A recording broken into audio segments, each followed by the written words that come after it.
الحمد لله الذي أبدع الأفلاك والأرضين،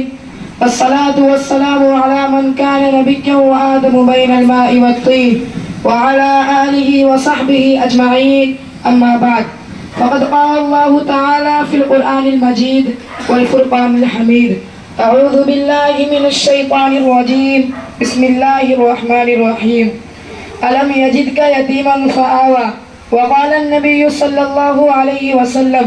إني لا أعرف حجرا بمكة من كان يسلم عليك قبل أن أبعث، إني لا أعرفه الآن، أو كما قال عليه الصلاة والسلام. پیدا ہوئے تو باپ کا سایہ اٹھا دیا،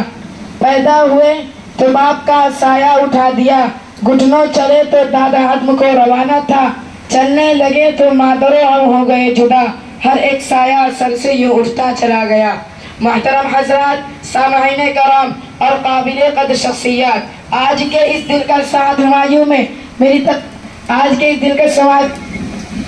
محترم حضرات، سامعین کرام اور قابل قدر شخصیات، آج کے اس دلکش ہمایوں میں آپ حضرات کے سامنے اس جلیل القدر، عظیم المرتبت اور رفیع الشان ہستی کے تذکرے کی سعادت حاصل کر رہا ہوں، جن کی اگر ایک طرف جوانی کی زندگی عفت و پاک بازی، عدل و انصاف سے لبریز تھی، تو دوسری طرف ان کی ایام طفولیت اور بچپن کی زندگی بھی پھولوں کی طرح بیدار، حسین و دلکش تھی، جو یتیم بن کر دنیا میں تشریف لائے لیکن سارے یتیموں کے امام بن گئے، جن کی ولادت سے قبل ہی باپ کا سایہ سر سے اٹھا دیا گیا، اور جب گھٹنوں چلے تو ماں کی ممتا اور اس کی میٹھی میٹھی آواز سے بھی محروم کر دیے گئے، جنہوں نے ایسے سنسان ماحول میں چلنے کا سلیقہ سیکھا تھا جو انتہائی بھیانک، پرخطر اور خوفناک تھا.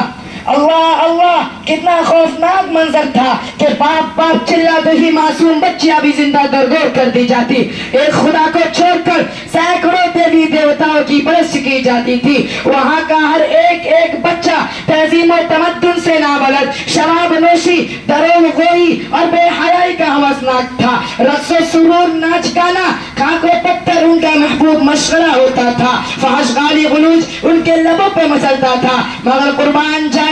آمینہ کے لال اور عبداللہ کے در یتیم پر، جن کی آمد پہ لاکھوں سلام، جن کی ولادت پہ لاکھوں سلام، جن کی طفولیت پہ لاکھوں سلام، جن کی شبابیت پہ لاکھوں سلام، جن کی رسالت پہ لاکھوں سلام، اور جن کے قدموں پہ سو جانے قربان. پوری تاریخ انسانیت میں آپ کی کوئی مثال نہیں ملتی، اور ملے بھی کیسے؟ قدرت نے آپ کا ثانی کسی کو پیدا ہی نہیں کیا، بلکہ پیدا ہونے کے بعد وہ سانچہ ہی چھوڑ دیا گیا تاکہ کسی کو ثانویت کا کوئی شبہ نہ ہو سکے. آپ کی بعثت بے مثال، آپ کی رسالت بے مثال، آپ کا مرتبہ بے نظیر، آپ کا مقام نرالا، آپ کی شان بھی بڑی نرالی، اس لیے آپ کی طفولیت بھی بڑی شان والی تھی. میرے عزیز دوستو، حضرت انس رضی اللہ تعالیٰ عنہ فرماتے ہیں کبھی آپ صلی اللہ علیہ وسلم نے کسی کو گالی نہیں دی، نہ کبھی کسی سے فحش کلامی کی، اور نہ کبھی کسی سے بدعادی اور دغابازی کی، نہ کبھی کسی گانے بجانے کی مجلس میں شریک ہوئے. زمانہ جاہلیت کے